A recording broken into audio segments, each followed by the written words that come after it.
Hey friends, if you encounter this issue where your keyboard keeps doing random things instead of typing on your Windows computer, then please watch this video. I will guide you through the resolutions. The first solution is to scan for malware. So type the command MRT in the Windows search bar and click on MRT, which is the malware removal tool. Wait for it to load. Click on next, full scan, next, and let it run through.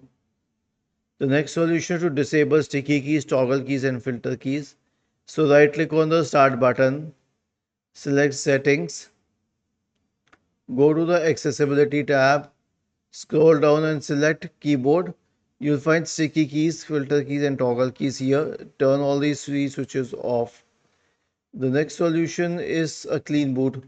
So search for system configuration in the Windows search bar and open system configuration. Go to the services tab. Check the box associated with hide all Microsoft services.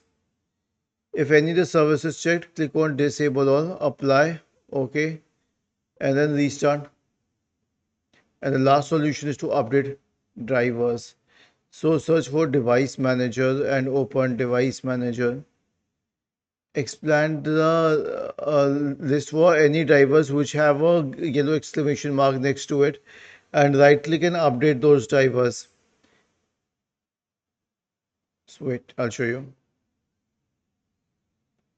And here's another thing that you can do. Right click on the start button, select settings, go to the Windows Update tab, click on check for updates in the right pane. Was this helpful? If yes, then please subscribe to the channel. If not, then let us know in the comment section of the video on how we could help you further. Thank you for watching this video and have a nice day.